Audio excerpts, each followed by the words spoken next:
अस्सलाम वालेकुम dear students of class 7th। जैसा कि आप जानते हैं कि हमने जो चैप्टर स्टार्ट किया है वो फाइबर टू फैब्रिक है और इसमें हमने एनिमल फाइबर्स डिस्कस करने हैं। तो पहले वीडियो में जो मैंने अपलोड किया है यूट्यूब पे और ग्रुप में भी जो यूपीएस मलिकपति का व्हाट्सएप ग्रुप है वहाँ पे भी शेयर किया है।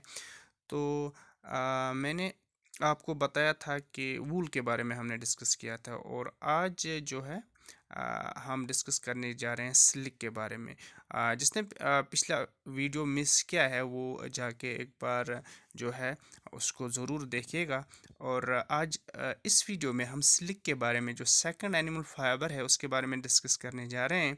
सिल्क के बारे में आपने सुना होगा, अगर नहीं सुना तो सिल्क जो है रेशम को कहते हैं। और आपने रेशमी कपड़ों के बारे में तो सुना ही होगा अपनी मदर आंट या ग्रैंड मदर से। अगर नहीं सुना है तो इसकी इंफॉर्मेशन आप उनसे भी कलेक्ट कर सकते हैं, उनसे भी पूछ सकते हैं रेशमी कपड़ा क्या होता है, उसके बारे में उनसे आप पूछ सकते हैं।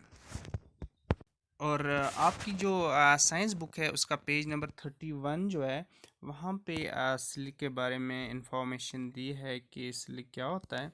सिल्क जो होता है ये एनिमल फाइबर होता है और ये सिल्क वर्मस से जो है हासिल होता है। तो सिल्क वर्मस एक किस्म के कीड़े होते हैं, इनको सिल्क मौथ भी कहा जाता है। और ये पाले जाते हैं और उस जो है प्रोसेस को सेरीकल्चर कहते हैं।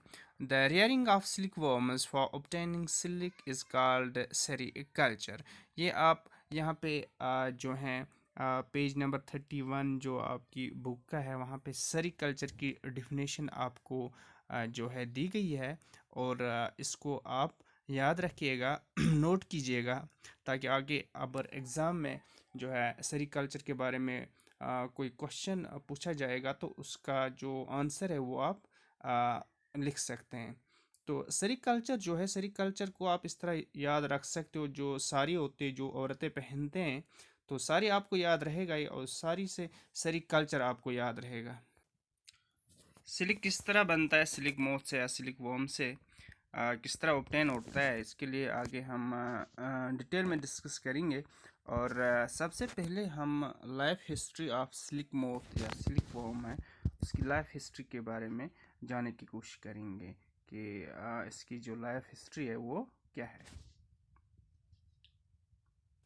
Dear students, life history of silk moth या सिल्क वर्म है जो वो आपकी किताब के पेज नंबर 31 पे दी गई है। और यहाँ पे मैं एक तस्वीर अटैच करता हूँ आपके समझाने ऊपर के लिए। स्क्रीन पे जो आपको तस्वीर नज़र आती है ये लाइफ साइकिल है, लाइफ हिस्ट्री है सिल्क वर्म की या सिल्क मोथ की। तो जो मेल और फीमेल सिल्क वर्म होता है, सिल्क मोथ होता है, उनके दरमियान जब मैटिंग होती है और फिर जो फीमेल सिल्क वर्म होता है वो एग्स डालती है। जिस तरह मुर्गी एग्स डालती है इस तरह ये भी एग्स डालती है। और एग्स जो हैं हाइजीनिक कंडीशन में जब सुटेबल कंडीशन ऑफ टेम्परेचर यानी गर्मी थोड़ी होती है और ह्यूमिडिटी होती है वहाँ पे हैच होते हैं। और हैच होने के बाद इसमें से छोटा सा एक कीड़ा निकलता है, उस कीड़े को लार्वा बोलते हैं। और जो नंबर 2 पे दिखाया गया है ऊपर, और या इसको जो बहुत सारे कीड़े होते हैं उनको लार्वे बोलते हैं। और ये फिर नेक्स्ट स्टेज में दाखिल होता है, जो इसका नेक्स्ट स्टेज होता है उसको प्यूपा बोलते हैं।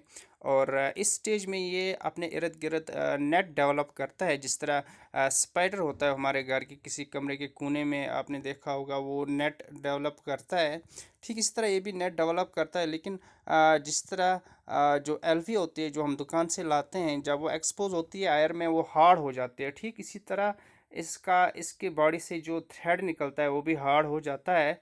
और बहुत हार्ड हो जाता है, स्टील की तरह इसको बोलते हैं। जितना स्टील का थ्रेड हार्ड होता है ठीक इसी तरह जो इसका जो थ्रेड होता है वो बहुत हार्ड होता है। और ये थ्रेड जो है जो डेवलप करता है ये अपने इर्द गिर्द इसको जो है लास्ट पे एक कवरिंग बनती है जिसमें प्यूपा बैठता है। उस कवरिंग को बोलते हैं कुकून।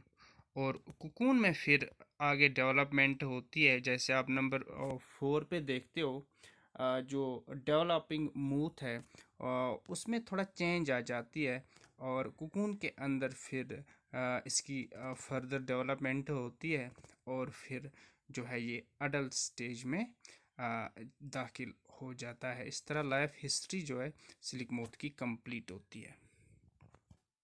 ऊपर आपको स्क्रीन पे बच्चों नज़र आता है वाइट कलर के जो बाल जैसे स्ट्रक्चर्स हैं, और कीड़े भी आपको नज़र आते हैं, और कीड़े अपने इर्द गिर्द थ्रेड जो है डेवलप करते हैं और इस थ्रेड की कवरिंग बनाते हैं, और उसी कवरिंग को फिर जो वाइट स्ट्रक्चर आपको गोल नज़र आता है जिसको कुकून कहते हैं वो बन जाता है, और ये इसी कुकून के अंदर रहते हैं। प्यारे बच्चों, ये जो कुकून आपको नज़र आता है ये बहुत हार्ड होता है, और इसी में से जो थ्रेड है सिल्क का वो ऑब्टेन किया जाता है, सिल्क यार्न जिसको बोलते हैं। और इसको क्या किया जाता है, उसको गर्म किया जाता है, और या गर्म पानी में उबालते हैं। उसके बाद ये जो कीड़ा इसमें होता है, सिल्क मोथ होता है या सिल्क वर्म जो होता है, वो मर जाता है और सिल्क अलग निकलता है, और इसका जो थ्रेड होता है बहुत स्ट्रांग होता है। और ये सिल्क मूथ या सिल्क वर्मस जो होते हैं इनकी बहुत there is a variety of silk moths which look very different from one another. ये एक दूसरे से बिल्कुल अलग थलग दिखाई देते हैं, और जो सिल्क यार्न है वो भी अलग होता है। जैसा कि आप स्क्रीन पे ऊपर देख सकते हो, कुछ कोर्स होता है, कुछ स्मूथ होता है, और कुछ जो है शाइनी होता है। तो आमतौर पे जो तसर सिल्क है, मोगा सिल्क है या कोसा सिल्क है, ये ऑब्टेन किया जाता है कुकून से, और फिर इसके जो मूथ से होते हैं वो अलग अलग होते हैं, जैसा कि मैंने आपको पहले ही बताया।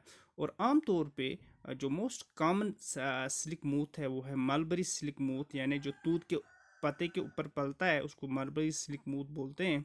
और जो इससे सिल्क फाइबर ऑब्टेन होता है वो बहुत सॉफ्ट होता है, लस्ट्रस होता है और इलास्टिक होता है, और इसकी बहुत सारे जो कलर में ये फिर जो है तब्दील किया जाता है जब इसको डाई दी जाती है। और सेरीकल्चर जो होता है ये हिंदुस्तान में जो है इस इंडस्ट्री से बहुत सारा सिल्क जो है वो प्रोड्यूस किया जाता है।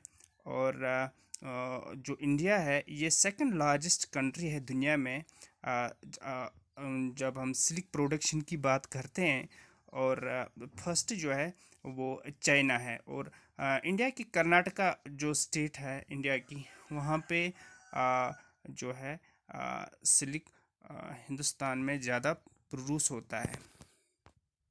डियर स्टूडेंट्स, सिल्क हासिल करने के लिए सिल्क मूथ जो है उनको रेयर किया जाता है, उनको पाला जाता है, और उनके जो कुकून्स हैं उससे सिल्क थ्रेड्स हासिल किए जाते हैं। जो सिल्क मूथ फीमेल सिल्क मूथ होता है वो हंड्रेड्स ऑफ एग्स जो है एट ए टाइम देती है, और फिर इन एग्स को फार्मर्स को दिया जाता है। और फार्मर्स जो होते हैं वो तूत के पत्ते, जैसे हम मिसाल लेते हैं जो मलबरी सिल्क मूथ होता है उसकी, तूत के पत्ते के ऊपर जो पलता है, तो फिर वो उनको हाइजीनिक टेम्परेचर में रखते हैं, हाइजीनिक कंडीशन में रखते हैं जहाँ पे हाई टेम्परेचर और ह्यूमिडिटी होती है। और फिर वहाँ से जो सिल्क मूथ होता है उसके एग्स हैच होते हैं, फिर लार्वा बनता है, और लार्वा को प्यूपा बनता है जैसे कि लाइफ साइकिल में आपने देखा। और फिर प्यूपा को जो है कुकून के अंदर उसकी डेवलपमेंट होती है, और उसको अडल्ट जो है सिल्क वर्म या सिल्क मूथ बनता है। तो जो कुकून्स होते हैं उनको फिर गर्म किया जाता है पानी में या सनलाइट में, ठीक है, या जो है पानी में उनको उबाला जाता है, और फिर उनसे सिल्क का थ्रेड हासिल किया जाता है, और फिर इसको आगे सिल्क इंडस्ट्री में जो है भेज दिया जाता है। और सिल्क इंडस्ट्री में जो सिल्क का थ्रेड जब जैसा कि मैंने आपको बताया कि कोकून जो है उनको बॉयल किया जाता है या सन में रखा जाता है, और फिर जो है वो जो इसमें कीड़ा होता है, जो सिल्क वर्म या सिल्क मोथ होता है, वो मर जाता है, और जो सिल्क होता है वो अलग निकलता है। इस प्रोसेस को बोलते हैं reeling of silk. The process of taking out threads from the cocoon for use as silk is called reeling the silk.